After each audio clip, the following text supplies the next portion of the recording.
क्या है ये क्रॉप सर्कल? तो क्रॉप सर्कल जो है वो वर्तमान में घटित हो रही सबसे बड़ी चमत्कारिक घटना है।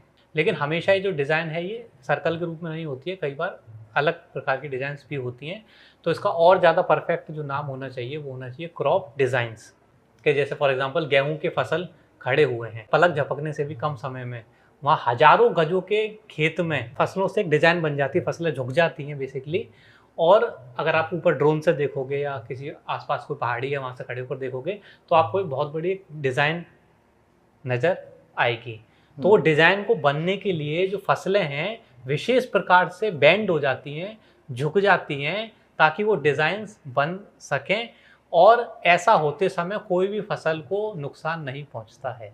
जब फसल दब जाएगी तो फिर नुकसान कैसे नहीं पहुंचता, मैं आपको बताता हूँ। जैसे कि अब फिनोमेना हो गया, क्रॉप सर्कल बन गया, कोई भी जाके वहाँ देख सकता है, वेरीफाई कर सकता है। जब लोग जाते हैं निरीक्षण करने, फसल संरचना बन गई, अब निरीक्षण करने जा रहे हैं और बिल्कुल देख रहे हैं क्रॉप्स को, कोई भी फसल टूटती नहीं है। वहाँ से उसका जो जैसे बैंड होती है वो, तो उसका जो नोड होता है ना, जैसे स्टेम होती है फसल की, जो फसल की स्टेम है बीच बीच में नोड्स होते हैं, तो नोड्स इलोंगेट हो जाते हैं। वो नोड्स इलोंगेट हो जाते हैं और ताकि वो बेंड हो सके, और इसीलिए वो फसल टूटती नहीं है।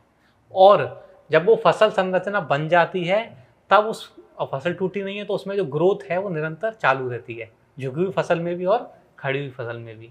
और देन जब फसल पक जाती है तो जितना गेहूँ, अगर गेहूँ की फसल है तो जितना गेहूँ खड़ी फसल से प्राप्त होता है उतना ही गेहूँ जो झुकी हुई फसल है उससे भी प्राप्त होता है।